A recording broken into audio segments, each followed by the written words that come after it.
ईमानदारी से उसका उपयोग हुआ होता, मुसलमान नौजवानों को साइकिल के पंक्चर बना करके जिंदगी नहीं गुजारनी पड़ती, साइकिल के पंक्चर बना करके जिंदगी नहीं गुजारनी पड़ती। हाथ जोड़ के मैं मोदी साहब से गुजारिश करता हूं, इस पर राजनीति मत करिए।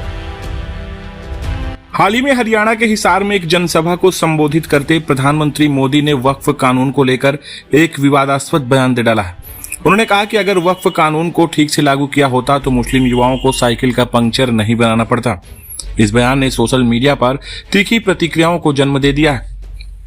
कई लोगों ने इसे मेहनतकश मुस्लिम युवाओं का अपमान बताया, जबकि कुछ ने इसे बहुसंख्यक तुष्टीकरण की राजनीति का हिस्सा करार दिया। इस मामले को गहराई से समझते हैं और देखते हैं कि क्या यह बयान वाकई अल्पसंख्यकों की बेइज्जती की राजनीति का हिस्सा है। सबसे पहले हमें यह बात समझना होगा कि वक्फ कानून आखिर है क्या। वक्फ एक इस्लामिक परंपरा है जिसमें मुस्लिम अपनी संपत्ति को धर्मार्थ कार्यों जैसे गरीबों की मदद, शिक्षा या धार्मिक स्थलों के रखरखाव के लिए दान करते हैं। लेकिन लंबे समय से वक्फ संपत्तियों के दुरुपयोग की शिकायतें रही हैं। 4 अप्रैल 2025 को भारत की संसद में वक्फ संशोधन विधेयक पारित किया, जिसका मकसद इन संपत्तियों के प्रबंधन में पारदर्शिता लाना था। हालांकि विपक्ष और मुस्लिम समुदाय के नेताओं ने इसे मुस्लिम अधिकारों पर हमला बताया, क्योंकि इस संशोधन में ऐसी संपत्तियों को वक्फ मानने का नियम हटा दिया था जो बिना दस्तावेज के लंबे समय से मुस्लिम समुदायों द्वारा उपयोग में थी। इससे मस्जिदों और कब्रिस्तानों जैसी संपत्तियों पर खतरा मंडराने लगा।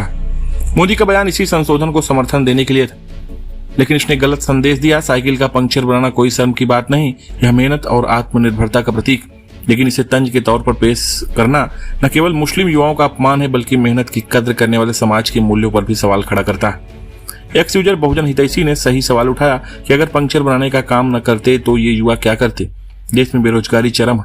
अंतर्राष्ट्रीय श्रम संगठन की एक रिपोर्ट के अनुसार भारत में 83% बेरोजगार युवा, जिनमें से 2/3 पढ़े लिखे हैं। ऐसे में जब सरकार नौकरियां देने में नाकाम रही, छात्रवृत्तियां बंद की और शिक्षा को कठिन बनाया, तो मेहनत करके जीविका कमाना गलत कैसे हो सकता है।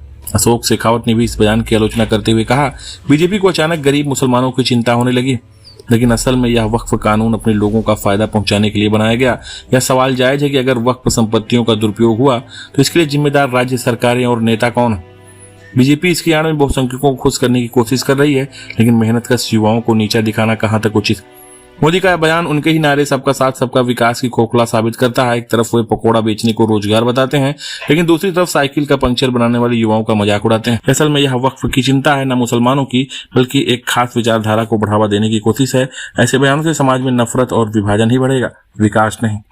फिलहाल आप इस पर क्या सोचते हैं, आप अपनी राय कमेंट सेक्शन में साझा करें। वीडियो देखने के लिए आपका बहुत बहुत धन्यवाद।